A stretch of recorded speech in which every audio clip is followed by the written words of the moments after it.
In this video, we're going to show you how to enter your time in Workday. You can enter your time daily, weekly, or once per pay period. The choice is up to you. You can enter your time up until the end of the pay period. We'll begin by looking at time entry for hourly employees. From your Workday homepage, click the Time worklet. Then choose the week you want to enter time for.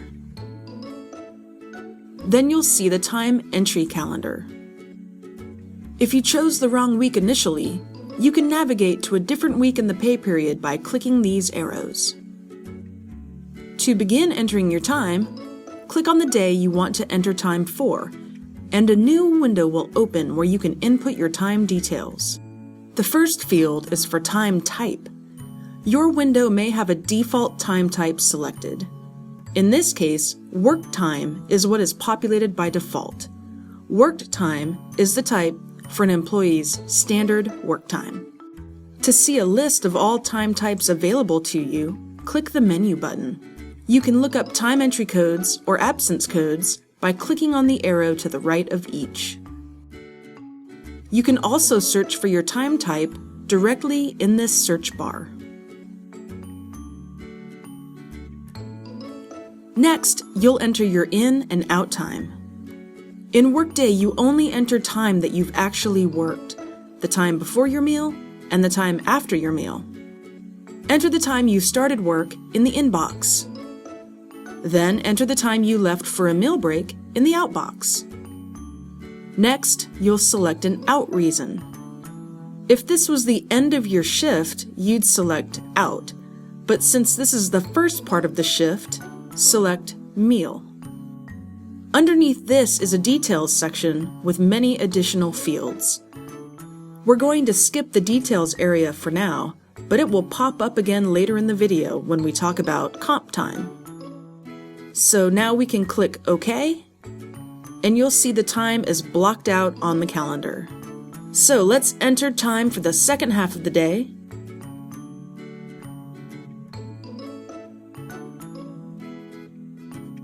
And then you'll see both blocks of time on the calendar, with an empty space for the meal break in between.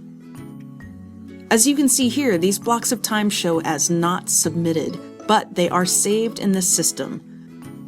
Now you've seen the basic steps of entering your time. However, there are a few other specifics we want to cover. If you get premium pay for all the hours you work, your premium pay is included in your regular worked time. You enter your work time normally, and you will receive your premium pay.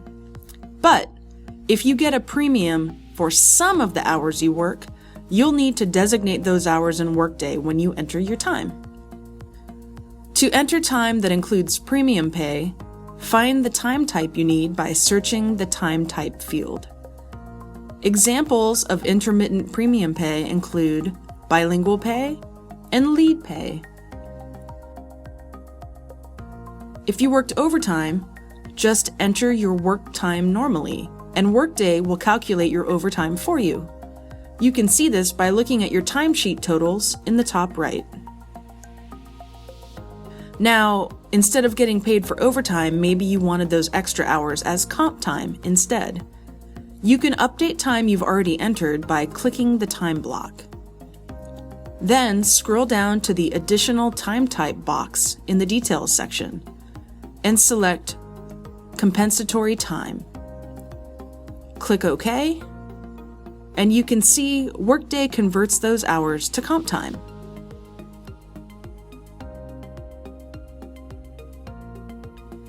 Now let's talk about salaried employees. Because salaried employees are exempt from overtime, they only need to enter their exception time. They don't need to enter their in and out times, only the time that is different from their regular worked time. Examples of exception time include sick leave, vacation, or education and training. If you're a salaried employee and you don't have any exception time during a pay period, you don't have to submit a timesheet. Remember, you don't submit your time until you have completed your time for the pay period. When you click Submit, you'll see a screen confirming the time you are submitting. Verify that it's correct, and click Submit again to send the time to your manager for approval. If you need to enter time for grants and projects, stay tuned. We'll cover that in a separate video.